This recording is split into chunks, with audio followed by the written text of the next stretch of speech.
Hey everybody, Steve Stine from guitarzoom here, and I just wanted to take a little bit of time here and help you out if you're playing guitar and you're getting really frustrated because you're stuck in a rut or something like that. First of all, it happens to all of us. It doesn't matter how long you've been playing guitar. It's not like, you've been playing guitar a long time and so it's easier. You still get frustrated, and so the big thing is trying to figure out how to stay motivated. Okay, that's what I want to talk about a little bit. And what I'm hoping is, wherever it is that you're watching this, if you think about it, if you have some ideas on what might help to motivate somebody to practice their guitar more or to stay on task with what they're doing, I don't have all the answers, so I'm open to anything. But what I want to do is just start off by showing you a couple of different ideas that I have, okay? So first thing we'll do here is we're going to talk about some things that we can do to try and stay motivated, okay? And the first thing that I want you to think about is shifting gears on your study. And what I mean by that is it's so easy for us to get stuck in a rut where we're always practicing the same things over and over and over.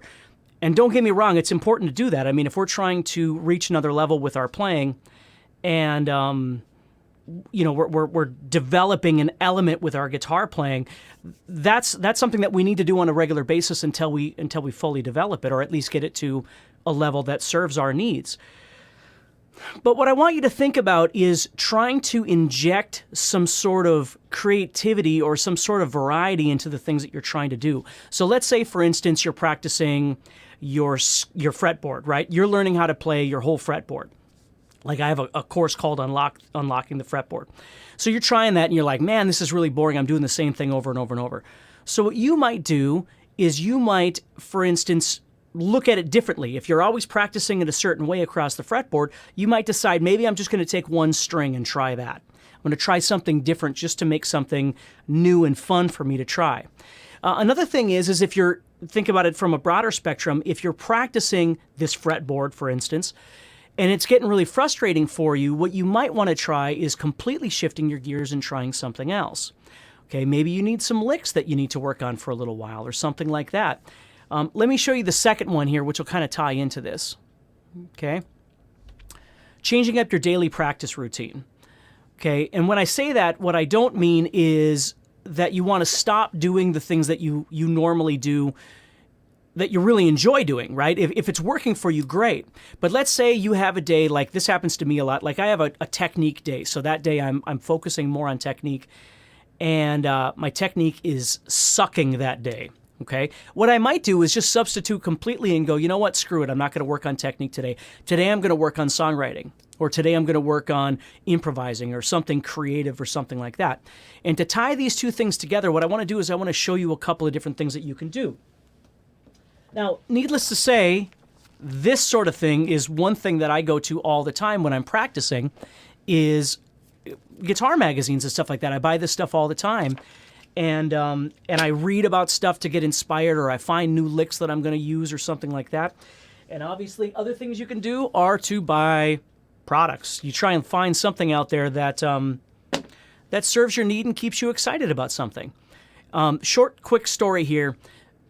One thing that I used to do wrong all the time when I was a kid and I was learning how to play, I would go out and buy instructional videos. And then I would go home. This was really early on in my playing. And I would go home and I would, put it in, at that time it would have been a VCR player. So I'd put it in the VCR player and I'd sit down in front of the TV and then I'd watch this video for 60 minutes and then go, wow, that sucked. I didn't learn anything. That player was so good and he didn't teach me anything. And it wasn't until later that I started realizing that the problem wasn't the video. The problem was the way I was approaching the material. I was expecting to sit there and watch this video and then be blown away. And, by means of osmosis, I was going to take all this information that this person was telling me and import it into my playing. And it wasn't until I started realizing that what I really needed to do was just watch maybe 5 minutes of the video or 10 minutes of the video or two ideas or one idea and shut it off and then learn how to use it. And this is something, before I move on, I want you really to understand is learning to use the material that you learn is far more important than knowing a lot of things that you can't use. So the problem often is that people are always trying to learn so much stuff all the time and then they don't actually apply it to their playing. So when they get together with another musician or something like that, they get nervous and they panic. Give me 1 second here. And so what I want you to think about a little bit is taking small pieces of information and learning how to actually use it in your playing versus just constantly trying to, pummel yourself with stuff. And then when it's time for you to play with somebody else or do whatever it might be, you don't have anything because you haven't nurtured any of these elements. So to help you with that real quick, what I want to show you, I have a couple of different folders sitting here, but these are the folders I always talk about when I do like live webinars and things like that. I have these folders of material that I have been saving for years, where back in the day before I had the availability to just download it and put it on my computer, I used to make categories of things that I wanted to practice, and then I would print off all the miscellaneous stuff in these books. So if I ever got stuck, I could just go, you know what, I'm in the mood for some new licks or a new pattern, or I want to study modes a little bit more. I could go to this because anytime I came across any information that I thought I might need someday, not right now, I would print it off and I would put it in these manuals, if you will, that I've got. And that way I can always go back to them and I can read about something that maybe Paul Gilbert had said or something that Joe Satriani had said or whatever it might be, and find something new and interesting to use in my playing. So my point is, always look for something new that could sort of reinvigorate the way that you're feeling. And the second thing is, which is the change up your daily practice routine, if that day you're feeling less techie and more creative, don't feel bad if you switch your gears for a while and do something else, because it's easy for us to get caught on this one path where, we started something, so now we got to finish it. Well, sometimes that's true, but sometimes it's not. And sometimes we just need to take a break in between and sort of remember why we play guitar in the first place, which is we're supposed to be excited about it and it's supposed to be fun for us. If you're losing the fun, you have to try and figure out how to get that back. So let me show you something else here.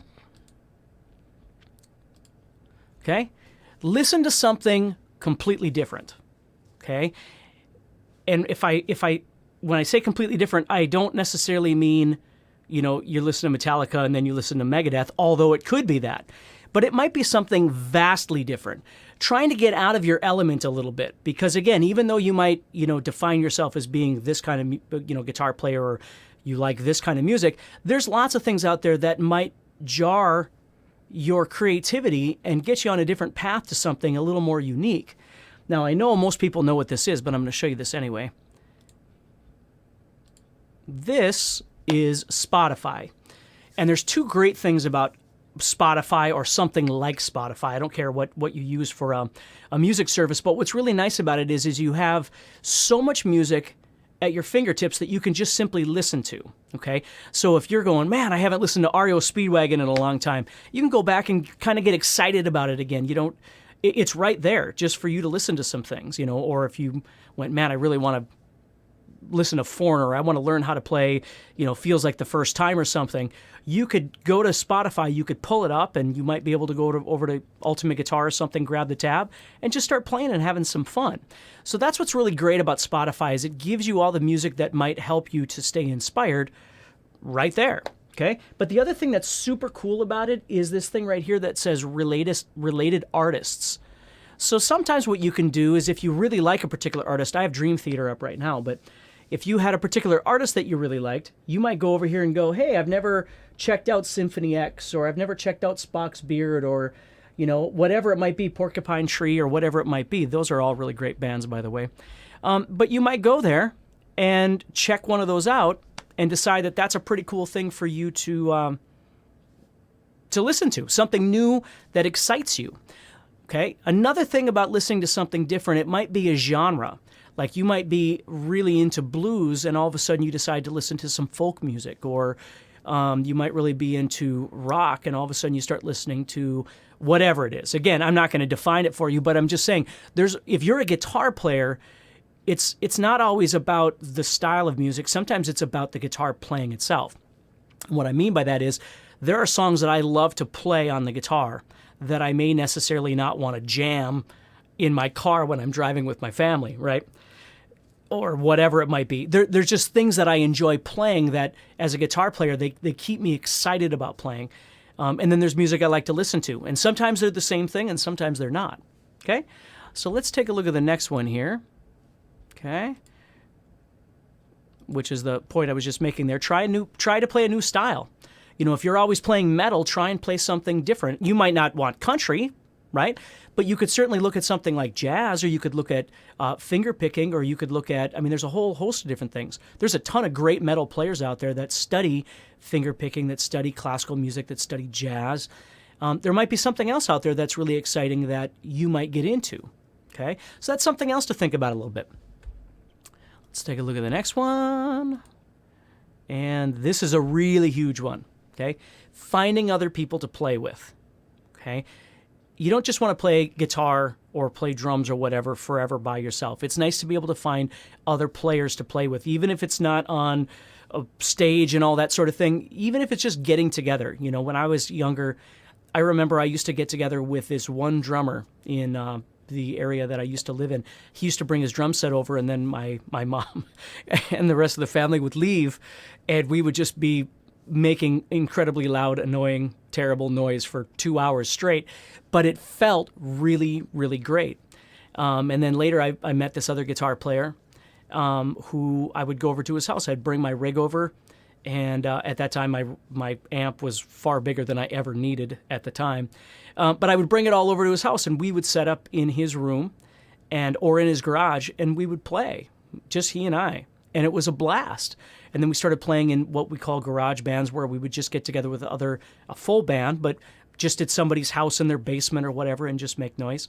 But it makes it fun. Another thing that you could do is you could look at something like playing for somebody. You might donate time to a local church or a school or a hospital or something, and go do things there. There's all kinds of different opportunities if you just think about it a little bit. But learning to play with other people and learning to play for other people, those are both really beneficial for sure. Another one, this is what my dad taught me many, many years ago. Buy yourself a present, okay?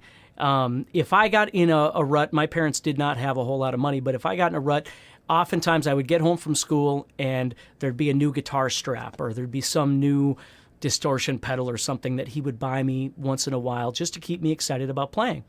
So I want you to think about that. It doesn't have to be, I mean, it could be something as small as, like changing the stylus guitar strings you have on your guitar. You might try a different brand or a different size or a different guitar pick. It doesn't always have to be a brand new guitar for $700 or something like that. It can be something just small, but something that is exciting and unique, and you go, wow, that's really neat. For me, I find nowadays, like, software is really good. There's a ton of really fun software out there that you can buy for various different things, whether it's for recording or whether it's for figuring out songs by ear, or there's just all kinds of really neat things out there. So that's something else to think about as well. And the final one, don't forget to have fun, okay? Every day you wake up, you need to remind yourself that you should be thankful that you're even here on this planet, right? Because you should. And the second thing is that you need to make sure that whatever it is that you're doing, you're trying to get the most out of it, okay? If all you're doing is being frustrated at work, and then you come home and you're frustrated with your guitar playing, and then you're frustrated with your child because his or her shoes are all muddy, and it's just all your whole day is just spent being frustrated. And in one way that might be funny, but in another way it really is quite tragic. So you need to make sure that you're having fun with it. I was a Montessori teacher for many years, and one of the things that my employer would always talk about is how we have to not separate work and fun, so children learn, well, this is work, but if you do work, then you get to have fun. And learning how the work can actually be fun, if we want to use that word, depending on the way that we're looking at it, So that's something else to really think about is making sure that you're learning songs. Have fun learning some songs. Yes, you're learning how to play speed picking, or yes, you're learning how to play arpeggios, or yes, you're learning how to play, a hybrid, pentatonic scale or something like that. But in the meantime, you're enjoying yourself, okay? If your teacher or your mentor or whatever is making this whole trip miserable, you might be in the wrong situation. Regardless of whether it's guitar, I don't care what it is. I mean, it's okay for us to be driven, and it's okay for us to work super hard, and it's okay for us to be frustrated. But if it's frustrating to the point it's shutting you down, you need to really look at what you're doing, because you're at that line where you're willing to take the guitar and you're willing to go, no, I'm done, or I don't want to play for a while. And that sucks. There's a lot of other things that we could do. So I'm hoping that with this conversation, there will be, discussion underneath of things that might inspire you, bands to listen to, ideas to try, licks to play, styles of music, different scales to explore, jam tracks. I mean, there's all kinds of different really great things out there. So take care and make sure that you keep practicing, and make sure, most importantly, that you stay positive. It's really, really important to do that. So I'll talk to you all soon.